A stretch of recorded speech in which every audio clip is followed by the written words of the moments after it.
सर्वप्रथम सर्वांना श्री स्वामी समर्थ. स्वामी महाराजांच्या कृपेने तुमच्या सर्व चांगल्या इच्छा पूर्ण होत ही स्वामींचरणी प्रार्थना करते आणि आजच्या व्हिडिओला सुरुवात करते. आषाढ महिन्यामध्ये एक तरी मंगळवारी किंवा तुमच्या कुलदेवीचा वार शुक्रवार असेल तर मंगळवार किंवा शुक्रवार बघून आपल्या कुलदेवीला एक वस्तू महिलांनो जरूर अर्पण करा.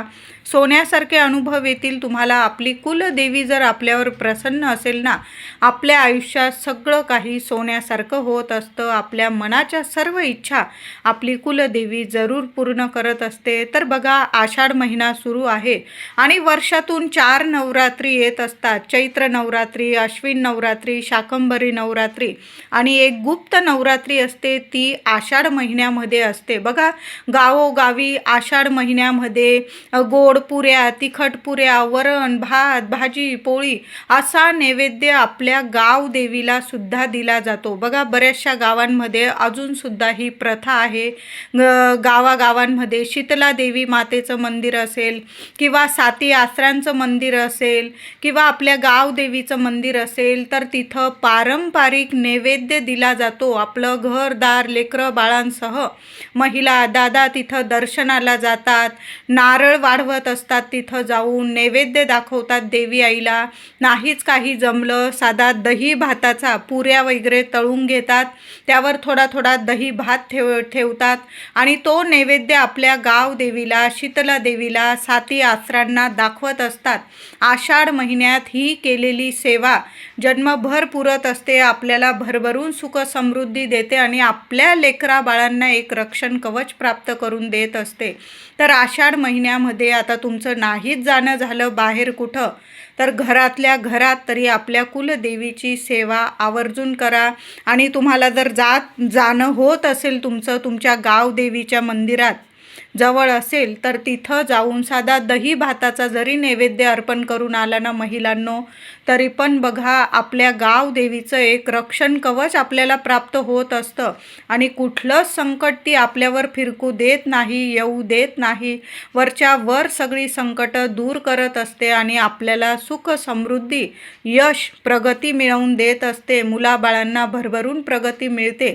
तर तुमच्या गावात जर परंपरा असेल की आषाढ महिन्यामध्ये नैवेद्य पाणी दिला जातो, देवी आईला दर्शन केलं जातं, नारळ वाढवलं जातं, तिची ओटी भरली जाते, तर आवर्जून सहकुटुंब सहपरिवार जाऊन देवी आईचं दर्शन घ्या. बघा, हे पावसाळ्याचे दिवस असतात, आपण एक दिवस सुट्टीच्या दिवशी वगैरे किंवा मंगळवार शुक्रवार आपल्या गावदेवीच्या मंदिरात जातो लेकरा बाळांना घेऊन, त्यांची सहलसुद्धा होते. बघा, लहानपणीच्या आठवणी असतीलच आपल्याला सर्वांनाच. सारखं वातावरण निर्माण होतं, आपण आनंदाने तिथं जातो, देवी आईचं दर्शन घेतो, तिचा मानपान करतो, तिला नैवेद्य दाखवतो. वेगवेगळ्या दशम्या किंवा वेगवेगळ्या पुऱ्या, गोड पुऱ्या, तिखट पुऱ्या, गोड दशम्या, तिखट दशम्या असा नैवेद्य देवी आईला दाखवला जातो. नारळाचा प्रसाद अर्पण केला जातो, तिची ओटी भरली जाते खणा नारळाची, तिचा मानपान केला जातो आणि मग आपण तिथं बसून देवी आईसमोर तिथं जेवण करत असतो. सुंदर दिवस असतो. म्हणून अशी जर परंपरा तुमच्या गावात असेल तर ही परंपरा अगदी छान अशी आपल्याला करायची आहे. असा नैवेद्य देवी आईला जरूर अर्पण करा. तर आषाढ महिन्यातील 4 मंगळवार आलेले आहे, 4 शुक्रवार आलेले आहे. तर कुठल्याही मंगळवारी शुक्रवारी तसं तर आपण महिला घरातली कुलस्त्री नेहमीच आपल्या कुलदेवीची, आपल्या मायमाऊलीची सेवा रोजच करत असते. देवी आईची अभिषेक घालून, टाक असेल, मूर्ती असेल, छान अशी अभिषेक घालून सेवा करतच असते. फोटो असेल पुसून, हार फुलं अर्पण करत असते. हळदी कुंकू अक्षता वाहून तिची सेवा करत असते. रोज साखर, गूळ, दूध, साखर किंवा जे जेवण बनवलेलं असेल त्याचा नैवेद्य दाखवते आपल्या देवांना. तर आपण रोजच सेवा करतो, पण हे 4 नवरात्री असतात ना वर्षातल्या, त्या खूप महत्त्वाच्या असतात आणि ती आषाढ महिन्यातील गुप्त नवरात्री असते. आपण या नवरात्रीत घटस्थापना वगैरे केली जात नाही, पण देवी आईची साध्या भोळ्या मनाने आपण सेवा तर करू शकतो. घरातल्या घरात जरी केली ना चालेल. कुठलाही मंगळवारी किंवा शुक्रवारी तुम्ही ही सेवा करू करू शकता. तर महिलांनो, ज्या दिवशी तुम्हाला, तसं तर आपण रोज सेवा करतो, पण ज्या दिवशी देवी आईची तुम्हाला घरातल्या घरात सेवा करायची आहे ना, त्या दिवशी लवकर उठावं, डोक्यावरून पाणी घ्यावं, केस वगैरे धुवून घ्या आणि आंघोळीनंतर आपल्या घराच्या मुख्य उंबरठ्यावर हळदीचं लेपन करून घ्या. हळदीचं लेपन नाही जमलं, उंबरठा स्वच्छ पुसून घ्या गोमूत्राने. हळदी, कुंकू, फुलं, अक्षता वाहून उंबरठ्याची पूजा करा. उंबरठ्याला हात लावा. तुमच्या माऊलीचं नामस्मरण करा. तुमच्या इच्छा देवी आईला सांगा. उंबरठ्याजवळ त्या दिवशी दोन्ही वेळेला दिवा लावा. तुळशी मातेची पूजा करा, सेवा करा. चातुर्मास सुरू आहे, तसं तर चातुर्मासात रोज आपल्या तुळशी मातेची हळदी, कुंकू, फुलं, अक्षता वाहून पूजा करा. दोन्ही वेळेला झालं तर दोन्ही वेळा तुपाचे दिवे आपल्या तुळशीजवळ लावा. नाही जमलं किमान संध्याकाळी लावा. झालं तर दोन्ही वेळेला लावा, पण तुळशीची सेवा आवर्जून करा. चातुर्मास सुरू आहे. तुळशीची जेवढी सेवा कराल ना, तेवढं भरभरून आपल्या भगवान श्री हरी विष्णूंची कृपा, माता लक्ष्मीची कृपा आपल्याला प्राप्त होणार आहे आणि घरात सगळं काही मंगल शुभ गोष्टी घडून येणार आहे बघा. म्हणून तुळशी माऊलीची जेवढी सेवा कराल ना, तेवढी जरूर करायची आहे. तर मंगळवार किंवा शुक्रवार आपल्या देवी आईची सेवा करताना या गोष्टी महिलांनो आवर्जून करा.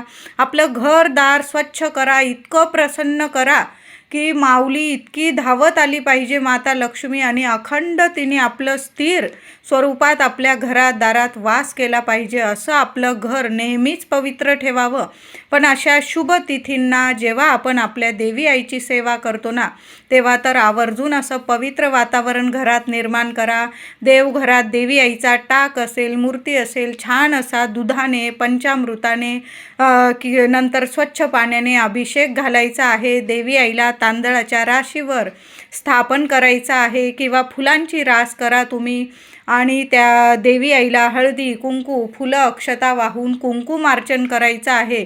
तुम्ही एक तामण घेऊ शकता, त्यावर हळदी कुंकवाने एक स्वस्तिक काढा, थोडीशी तांदळाची रास करा, त्यावर तुमच्या कुलदेवीचा टाक किंवा माता लक्ष्मीचं श्रीयंत्र असेल किंवा मूर्ती असेल तुमच्या देवी आईची, त्या तामणात ठेवायची आहे. आणि देवी आईला तुम्ही ओम श्रीम नमः, ओम कुलदेवताय नमः या मंत्राचा जप करून तुम्ही 11 वेळा, 21 वेळा किंवा 108 वेळा कुंकुमार्चन करायचं आहे देवी आईला.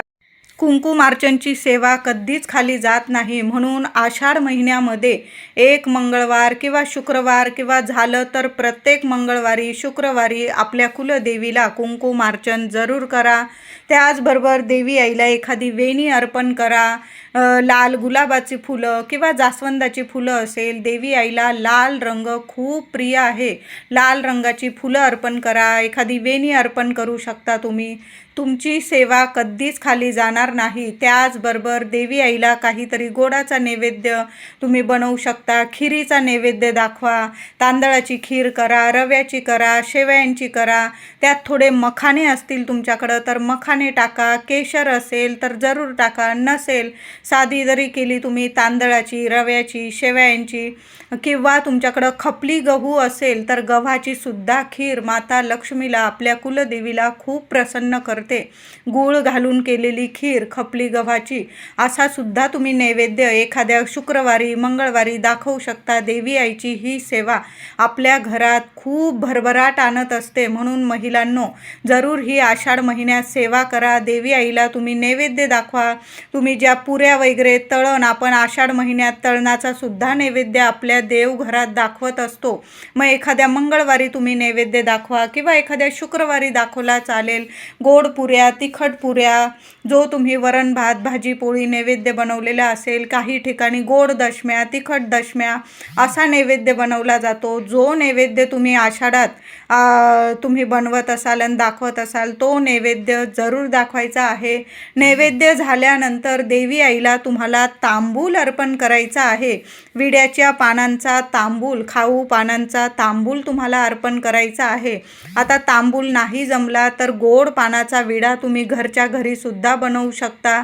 नाही जमलं, तुम्ही एखाद्या दुकानातून जिथं पान गोड पान वगैरे मिळतं, पान टपरीतून, तिथून सुद्धा तुम्ही एक गोड पानाचा विडा त्या दादांना सांगा की देवी आईला गोड पानाचा विडा अर्पण करायचा आहे.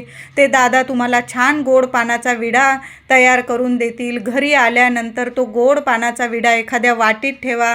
दोन्ही हातात ती वाटी घ्या. महिलांनो, देवी आईला बोलून घ्या की आज मी तुला तांबूल म्हणजेच गोड पानाचा विडा अर्पण करत आहे. नैवेद्य पाणी झाल्यानंतर कबूल करून घे आणि तो गोड पानाचा विडा देवी आईच्या चरणी अर्पण करायचा आहे. नंतर तो गोड पानाचा विडा तुम्ही पती पत्नीने किंवा मुलं बाळं सहकुटुंब सहपरिवार थोडा थोडा प्रसाद स्वरूप जरी खाल्ला, बाहेरच्या लोकांना देऊ नका. फक्त तुम्ही घरातल्यांनीच तो गोड पानाचा विडा खायचा आहे. एखाद्या मंगळवारी शुक्रवारी देवी आईला विड्याच्या पानांची माळसुद्धा अर्पण करा. महिलांनो, देठ असतो तिथं कच्च्या सुताने बांधून वगैरे तुम्ही 11 पानांची 5 पानांची 7 पानांची किंवा 21 पानांची माळ तयार करू शकता. बघा, आपण 3.5 शक्तिपीठांचं दर्शन घ्यायला जातो. विड्याच्या पानांशिवाय देवी आईचं दर्शन पुरं होऊ शकत नाही. कुठल्याही देवी आईचं स्वरूप बघा तुम्ही, तिथं विड्याची पानं अर्पण केलेलीच असतात. म्हणून मंगळवार शुक्रवार देवी आईला थोडी का होईना विड्याची पानं तुम्ही माळ अर्पण करा किंवा देवी आईच्या चरणी तुम्ही 5 पानं 11 पानं ठेवून जरी दिली, हळदी कुंकू व्हा त्यावर. नंतर ती विड्याची पानं तुम्ही निर्माल्यात वगैरे टाकू शकतात. आषाढ महिन्यामध्ये तुम्ही घरच्या घरी महिलांनो देवी आईची ओटी भरायची आहे. घरच्या घरी भरली खणा नारळाची तरी चालेल. तुम्हाला साडी चोळीची भरायची, तुम्ही साडी चोळीची भरू शकता. किंवा आपल्या गावाची परंपरा असेल, घराजवळ माऊलीचं मंदिर असेल गावदेवीचं, तुम्ही तिथं जाऊन ओटी भरत असाल, मग तुम्ही घरी नाही भरली तरीही चालेल. कारण देवी आई तर एकच आहे. आपल्या कुलस्वामिनीचं नामस्मरण करा आणि तुमच्या गावदेवी मंदिरात जरी तुम्ही ओटी भरली चालेल. आता प्रत्येकाच्याच इथं परंपरा नसेल, तुम्ही गावदेवी मंदिरात जात नसाल, तर मग तुम्ही घरच्या घरी जरी महिलांनो लहान लेकरं आहे नाही जमलं, मग घरच्या घरी जरी तुम्ही खणा नारळाची साडी चोळीची ओटी भरली ना चालेल. एखाद्या ताट घ्या, त्यावर साडी किंवा ब्लाऊज पीस घेतलेला असेल खण तो ठेवायचा आहे. त्यावर नारळ ठेवायचा आहे. 5 मुठी तांदूळ किंवा गहू ते ठेवायचं आहे. साज शृंगाराचं सर्व साहित्य ठेवा. हळकुंड, खारीक, बदाम या सर्व वस्तू ठेवा. त्यात हिरव्या काचेच्या बांगड्या 6 घ्या, डझनभर घ्या. पण देवी आईच्या ओटीमध्ये हिरव्या बांगड्यांना खूप मान आहे, महत्त्व आहे. त्याचबरोबर विड्याची पानंसुद्धा गोड पानाचा विडा त्यात ठेवू शकता तुम्ही ओटीमध्ये, किंवा साधी विड्याची पानं जरी ठेवली 2-5 तरीही चालेल. ओटीला हळदी कुंकू अर्पण करा. आपल्या कुलदेवीला टाक असेल, मूर्ती असेल, फोटो असेल, देवी आईला हळदी कुंकू अर्पण करा. ते ताट छातीशी घ्यायचं आहे आपल्या हृदयाजवळ. देवी आईला बोलून घ्या की मी गुप्त नवरात्रीत सुद्धा तुझी देवी आई साध्या भोळ्या मनाने ओटी भरत आहे. तुझं रक्षण कवच कृपाछत्र कायम माझ्या कुटुंबाला लेकरा बाळांना मिळू दे. तुझा आशीर्वाद कृपा आशीर्वाद सदैव आम्हाला प्राप्त होऊ दे. माझ्या घराची भरभराट होऊ दे. माझ्या घरात अखंड लक्ष्मी नांदू दे. लेकरा बाळांची दिवस रात्र भरभरून प्रगती होऊ दे. कुठलेच अडथळे कुठलंच अपयश त्यांच्या मार्गी येऊ देऊ नको. कायम तुझी साथ कृपा आम्हाला मिळू दे. मी तुम्हाला उदाहरण दिलेलं आहे. महिलांनो, तुमच्या मनात जी इच्छा असेल ना, मग मुलं मोठी झालेली आहे, लग्न कार्याची झालेली आहे, ते तुम्ही बोलू शकता. संतान प्राप्तीसाठी तुमची इच्छा असेल ती बोलू शकता. घर दार पैसा वगैरे पतिदेवांसाठी, मुलांसाठी, कुटुंबातील इतर सदस्यांसाठी, स्वतःसाठी तुम्हाला ज्या इच्छा आहे आपल्या कुलदेवीला बोलून घ्या.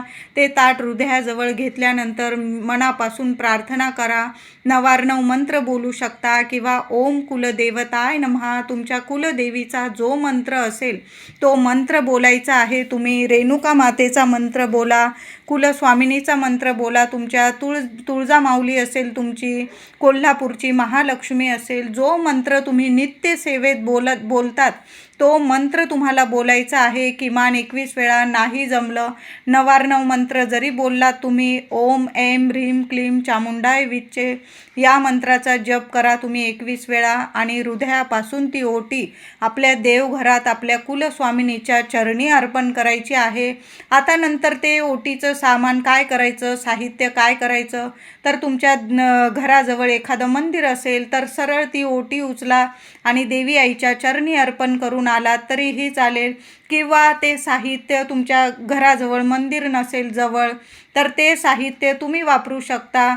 तो नारळ असेल, तुम्ही प्रसाद स्वरूप खाल्ला तरीही चालेल. साहित्य असेल साज शृंगाराचं तुम्ही वापरा. ज्या हिरव्या बांगड्या असतील तुम्ही स्वतः हातात घाला, देवी आईचा आशीर्वाद आहे. खण असेल तुम्ही शिवू शकता, साडी असेल तुम्ही वापरू शकता. पण अशा साध्या भोळ्या मनाने आपल्या कुलदेवी आईची ओटी आषाढात एकदा तरी मंगळवार शुक्रवार बघून जरूर भरा महिलांनो. ही सर्व सेवा आपण मंगळवार शुक्रवार बघून करायची आहे.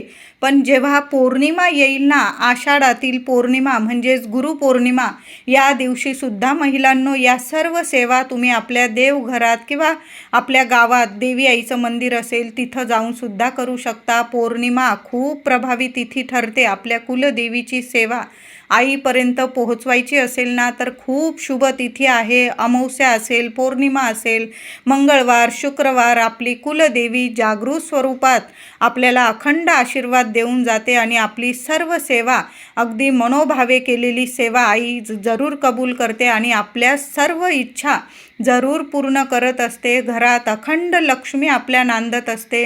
कधीच आपली कुलस्वामिनी आपल्या घराला दाराला सोडून कुठंच जात नाही. अखंड वास्तव्य, अखंड तिचं कृपा छत्र आपल्याला प्राप्त होतं आणि या अशा घरात कधीच कशाला कमी पडू देत नाही. अशा घरात लेकराबाळांची भरभरून प्रगती होते आणि आपल्याला सुद्धा प्रगतीचे मार्ग मिळत राहतात. म्हणून महिलांनो, आषाढ संपण्याच्या आत आपल्या देवघरात किंवा गावदेवी मंदिर असेल तिथं जाऊन जरी सेवा केली किंवा घरातल्या घरात साध्या बोळ्या मनाने जरी सेवा केली जरूर करा. व्हिडिओ आवडला असेल तुम्हाला तर लाईक करा, शेअर करा, चॅनलला नक्की सबस्क्राईब करा. धन्यवाद.